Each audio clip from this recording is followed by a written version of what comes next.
Can the advanced move feature in Lumion 12 be used to create a clip of a flying plane? Of course! Let me show you how.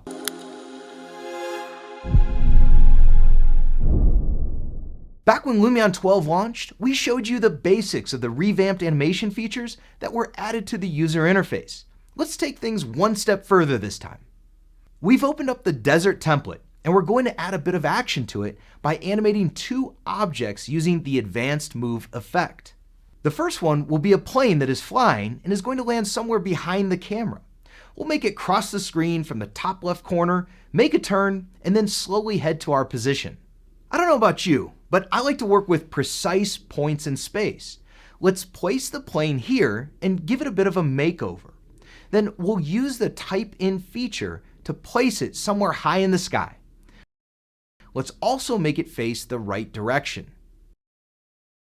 In movie mode, you can find the advanced move effect in the animation tab.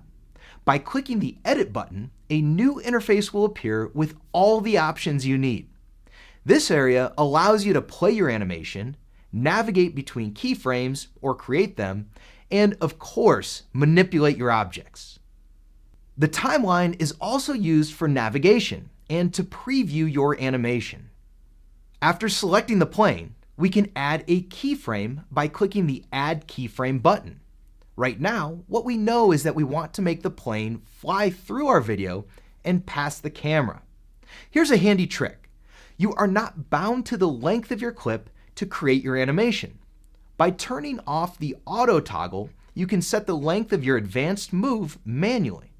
For us, the clip is 17 seconds long, so 20 seconds will be plenty for a smooth exit of the plane. As mentioned, I like to be precise, so let's round up these numbers on the X, Y, and Z axes and move the plane a bit together with its orientation. 50 degrees should be fine, but to showcase this feature too, you can double-click the slider and type in the amount you want. We can make it 51 here. The timeline also allows you to drag the keyframes. Let's use this and move the final position of the airplane to 20 seconds.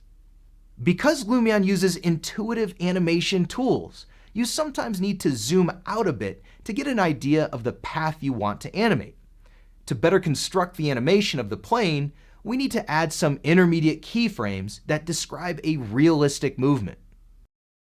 The plane should follow a curved direction. Whenever you have sharp corners though, Lumion will automatically smooth out the movement and conform the object path to an arc. This means we can make 3 to 4 corners by typing in the location of the animated plane and the rotation we want for the keyframes.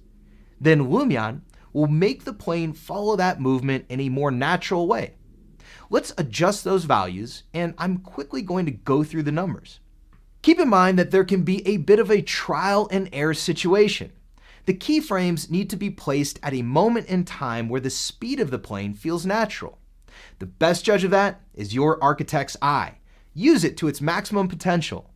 A couple more keyframes to finish off the animation, and let's take a look at the result. Wow, that's awesome.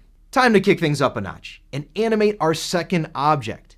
I have this old cylinder imported into Lumion, and we could potentially turn it into a disheveled haystack or a tumbleweed. Call it whatever you want.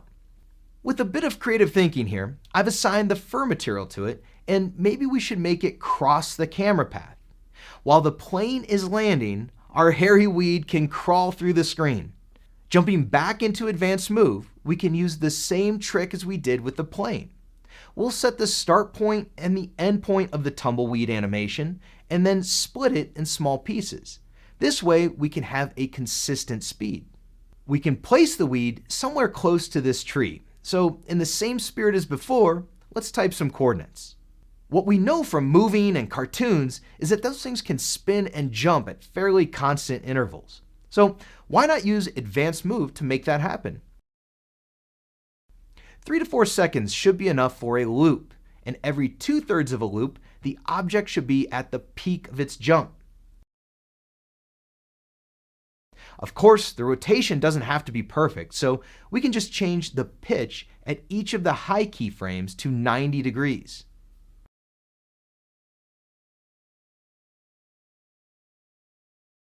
Come on, that's pretty cool, right? A little trick for you. If you click the auto toggle again, then Lumion will remember that there are some keyframes past the length of the advanced move timeline that is shown. I think we should take a look at this clip. This could not have ended up any better. I'm making some quick adjustments to the depth of field effect and a few small other things for a more cinematic approach. It's time to render. And no Lumion tutorial is complete without a bit of eye candy at the end.